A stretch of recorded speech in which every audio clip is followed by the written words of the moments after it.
Now, Drew Ali named the Moorish movement the Divine National Movement. And that's very important to understand the relationship between the divine and civil law. And in the Declaration of Independence, we're going to tie this to, in the course of human events, it becomes necessary for one people to dissolve the political bands which can have connected them with one another, and to assume among the powers of the earth the separate and equal station to which the laws of nature and of nature's God entitle them. There you go. That's the Moorish Divine National Movement, seeing the relationship between the divine and civil law. I mean, that relationship is ancient. Civil law is rooted in divine law. And I was having a discussion with one of my co-workers about 2 days ago. And he deals with metaphysical principles of cause and effect, gender, duality. But what he did not recognize is that civil laws were rooted in divine law, and had to explain to him, because he was disconnecting himself from the Constitution. He said he didn't want to do anything to do with, politics, and, I just want to deal with myself, and I just want to deal with the divine principles. I said to you, brother, and I mentioned to him the importance of recognizing that those divine principles are rooted in the civil law, and it's very, very important. And I read the Declaration of Independence, the first section, and showed him the phrase "laws of nature," and nature's God. And so he started to understand that, and I mentioned to him that, gave him an example. You and I are talking right now. We are forming a contract. You're allowing me into your aura. I'll use that word because he's on that level. I say, you're allowing me into your aura.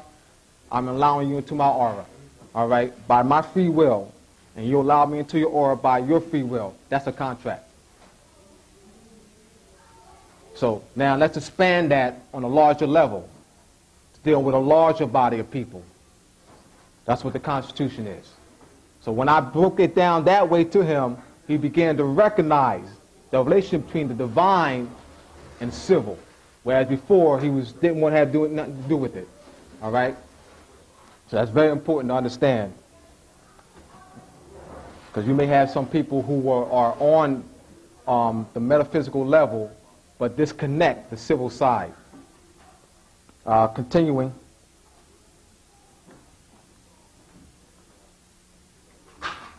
You who doubt whether I, the prophet, and my principles are right for the redemption of my people, go to those that know law in the city hall and among the officials in your government, and ask them under an intelligent tone, and they will be glad to render you a favorable reply, for they are glad to see me, to bring you out of darkness and into the light. Money doesn't make the man. It is free national standards and power that makes a man and nation. Now, the wealth of all national governments, gold and silver and commerce, belong to the citizens alone and without your national citizenship, by name and principle. By name and principle. So that goes back to nationality. And Drew Ali mentions that here and pushes that. And going back to the national name of the United States being the Moorish nation. Continuing, I love my people, and I desire their unity and mind back to their own free national and divine standard, because day by day they have been violating the national and constitutional laws of their government by clinging to names and principles that are unconstitutional. All right. Now, constitutional principles are fundamental and very important. And one thing that has not been taught in the Moorish Science temples is constitutional principles. The Moorish Divine Constitution, Divine and National Constitution bylaws of the Moorish Science Temple of America states the phrase part and partial, which is in Act 4 and also in Act 7. The Moorish Divine French Constitution and bylaws of the Moorish National Moorish Moorish Holy Temple of Science. I'm Russian, let me take my time. Moorish Holy Temple of Science uses the phrase part and parcel, and that was done by design. It was deliberate, and was to take the people's consciousness that they are part and parcel of this said government, meaning that they are the founders and constructors of this government, and that we are not naturalized citizens. We are natural-born citizens of the United States Republic of North America. So that's we're going to put that in the paper next time, Taj. Both constitutions and bylaws right in the paper, so people can see for themselves, you know, the corruption. Even though you mentioned that in your article.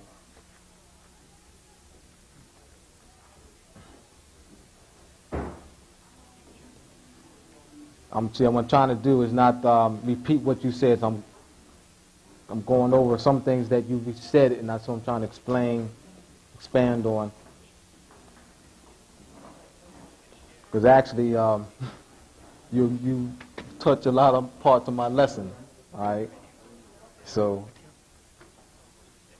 we hold these truths to be self-evident that all men are created equal. This is in the section of the Declaration of Independence. We hold these truths to be self-evident that all men are created equal, that they are endowed by their Creator with certain unalienable rights, that among these are life, liberty, and pursuit of happiness. And Noble Ali said, "Come all ye Asiatics of North America and hear the truth about your nationality and birthright." Birthrights and inalienable rights are synonymous. Joe Ali understood these principles. And he also, as I said before, the Moorish Divine National Movement is for the Europeans as well. And that's to force the Constitution, which has not been enforced. And as you said, Todd said earlier, you have a culpable government that is ruling, and that is called the U.S., and not to be confused with the United States spelled out. So understand, I was speaking to a brother earlier about the distinction and making it very clear. Because one of the comments was that the United States spelled out is colorable, and that is the United States. That is the de jure government. It is not colorable. The U.S. U.S. is colorable. And what I do oftentimes, what you'll see on the applications, is U.S. citizen. And what I do is I create a box, and I put citizen of the United States Republic of North America. And I'll check that box off. So the only time you see that, just be cognizant of that. You'll often see that U.S. citizen. All right? And so that's very important.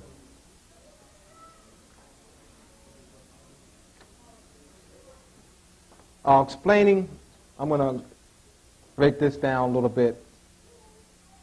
On the questionnaire, Juali has a woman, and humanity is written on her womb. And this symbolizes our economic lifeline. The Moorish Fez symbolizes our nativity, our Moorish nativity. The womb of woman, the navel, the umbilical cord, the placenta, 360 strings, 3 plus 6 plus 0, it's 9. 9 cosmic moons that it took this form to manifest in my mother's womb. I am Mason because I am a son of a mother. I am Muslim because I am manifest man, muscles, tissues, and bones. Manifest in the womb of woman in 9 months, Muslim. All right? So we make it very clear that any man born of a woman is a Mason. And what they've done is take that and apply it only to those who are members of a lodge.